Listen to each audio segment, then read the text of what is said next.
Now it brings me to the next one. I told you I'm going to talk about two qualities.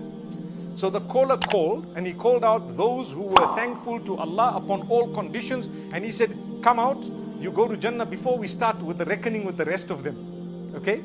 There's a second category. أين الذين كانوا تتجافى جنوبهم عن المضاجع يدعون ربهم خوفا وطمعا. Where are those who used to at night forsake their beddings, worshipping Allah, calling out to Him when everyone else was asleep? And they used to call out to Allah with a sense of hope and a sense of fear. Where are they? If you end that verse, we read it in Surah As-Sajdah. The verse says, وَمِمَّا رَزَقْنَاهُمْ يُنْفِقُونَ. They are the ones who used to spend from what we gave them. Notice what I was speaking about just now? They are the ones who used to spend from what we gave them. Allah gave you. He gave you to eat. He gave you for your family. He gave you for your children. He gave you for your brothers and sisters, for whoever your relatives may be. He gave you. And after that, He's just going to watch. I'm going to throw at you 1,000,000 times more than what you need. And I just want to watch, what are you going to do with it? Are you building your hereafter? Or are you just going to stash it away until you die? The winners are those who build the hereafter.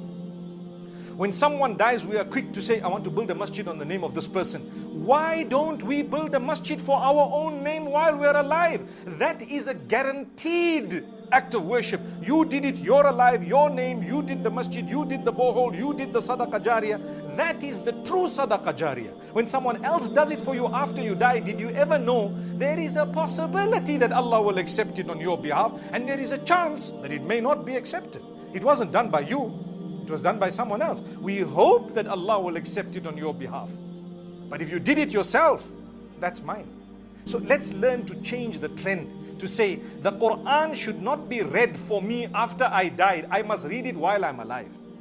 The good deeds and the wells and the trees and the boreholes and the goodness should not happen by people after my death. I should do it while I'm alive. I must pack it away. We sit and we watch wealthy people pass away. You can see the difference. Here's a man, he didn't do anything fi sabilillah, because he just gathered his money and counted it. A lot of the people who don't believe are like that. And sometimes even believers who believe in Allah, they forget because they needed a reminder. And then you have another man, wealthy man, passes away. You can tell this man in his life, he built 30 masjids. He drilled so many boreholes. He did so much of this. He did some, mashallah, good news to him. He packed away so much for jannatul firdaus. May Allah accept it from them and from all of us. May Allah motivate us and grant us the wealth in order that we can spend it fi sabilillah. So those are the two categories. One is, الَّذِينَ كَانُوا يَحْمَدُونَ اللَّهَ فِي السَّرَّاءِ وَالضَّرَّاءِ. Those who used to praise Allah upon all conditions, good and bad. And secondly, الَّذِينَ كَانَتْ تَتَجَافَى جُنُوبُهُمْ عَنِ الْمَضَاجِعِ يَدْعُونَ رَبَّهُمْ خَوْفًا وَطَمَعًا.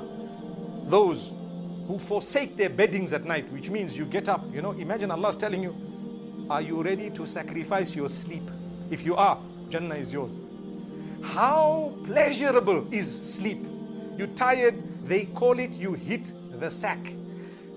They literally say, hey, I'm going to hit the sack. I'm looking forward to a good sleep. Allah says, if you can cut that sleep for my sake halfway, and you force yourself up and you start crying on the sajjada, what are you doing? That's a sign of your closeness to Allah. It cannot happen by someone who's not close to Allah. And sometimes Allah creates a need in your life so that He forces you to get to that level where you start navigating through different acts of worship, and it makes you end up getting up at night. You taste the sweetness of it and you don't give it up. So let's try and get up at least once a week, inshallah. Is it difficult? Once a week. We get up at night, everyone's sleeping, cry on the musalla for a while, some units of prayer, tahajjud, and go back once a week. See how the sweetness of it will come. If not once a week, even start off once a month. Once a month. It's not too much to ask. There's nothing hard and fast to say how many days. This is just a suggestion from me. But this is when we will earn jannatul firdaus. And these are some of the people who can enter Jannah without reckoning. And not that they were forgiven after reckoning, but before the reckoning commenced. They were already picked out. Where are those? They stand up. They were little. So the last part of the hadith says, those who used to forsake their beddings, they will stand up as well. And they will also be few in number, and they will be told, enter Jannah before we start reckoning with everyone else. Once they go into Jannah, the reckoning will be with the rest of the people there. Allahu Akbar Kabira. May Allah subhanahu wa ta'ala grant us forgiveness and jannatul firdaus. أقول قولي هذا وصلى الله وسلم وبارك على نبينا محمد.